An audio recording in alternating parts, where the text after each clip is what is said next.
ఒక్కటంటే ఒకటి నువ్వు చేసిన మంచి స్కీము ఏదైనా ఒక్కటైనా పేదవాడికి గుర్తుకొస్తుందా అని అడుగుతా ఉన్నాడు.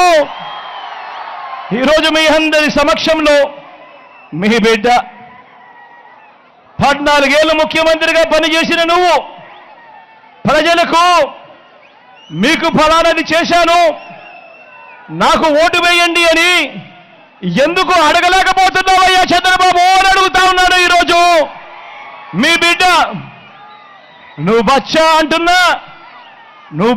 అంటున్నా మీ జగను ఈరోజు ప్రజల ముందర నిలబడి నేను ఫలానిది చేశాను, ఇంటింటికి మంచి చేశాను, చేసిన మంచిని చూసి మీ ఇంట్లో మంచి జరిగి ఉంటే మీ బిడ్డకు మీరే సైనికులుగా నిలబడండి అని చెప్పి మీ బిడ్డ పిలుపునిస్తా ఉంటే, మరి 14 ఏళ్ళు ముఖ్యమంత్రిగా చేసిన నువ్వు నీ పేరు చెబితే ప్రజలకు గుర్తుకొచ్చేది ఒక్కటంటే ఒక్కటైనా ఉందా చంద్రబాబు అని అడుగుతా ఉన్నా.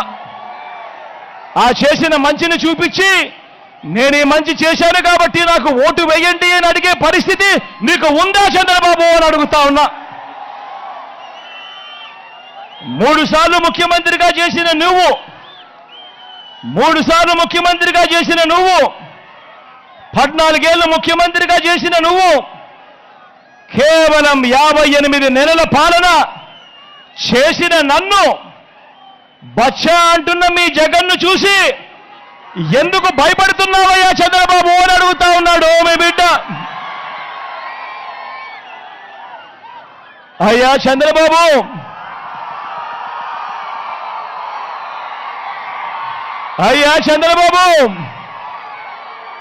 నువ్వు నిజంగా అంత పుట్టింగివే అయితే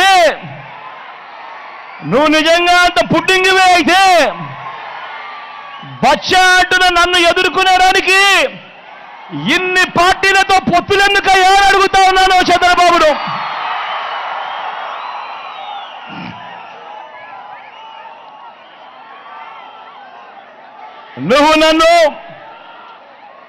నువ్వు అంటున్న నేను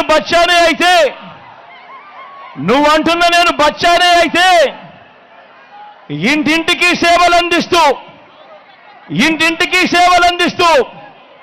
నేను తెచ్చిన గ్రామ వార్డు సచివాలయాలు 60-70 ఇళ్లకు వాలంటీర్ల వ్యవస్థ, రైతన్నకు చెయ్యి పట్టుకుని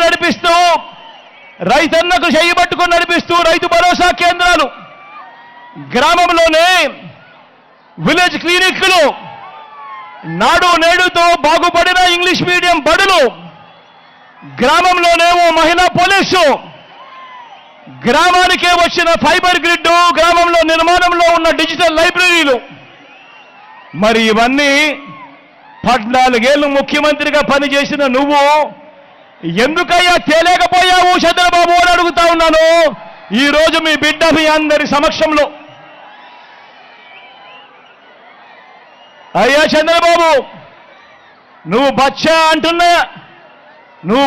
అంటున్న ఈ జగన్ నా 58 నెలల పాలనలో ఎక్కడా అవినీతి లేకుండా, ఎక్కడా వివక్ష లేకుండా ఏకంగా 130 సార్లు బటన్ నొక్కి నా అక్క చెల్లెమ్మల కుటుంబాలకు డీబీటీగా ఏకంగా 2,70,000 కోట్ల రూపాయలు నేరుగా మీ బిడ్డ బటన్ నొక్కుతా ఉన్నాడు. నా అక్క చెల్లెమ్మల కుటుంబాల ఖాతాల్లోకి నేరుగా వెళ్ళిపోతా ఉంది. ఎక్కడా లంచాలు లేవు, ఎక్కడా వివక్ష లేవు. నేరుగా నా అక్క చెల్లెమ్మల ఖాతాల్లోకి నేరుగా వారి చేతికి ఇచ్చాడు మీ బిడ్డ. మరి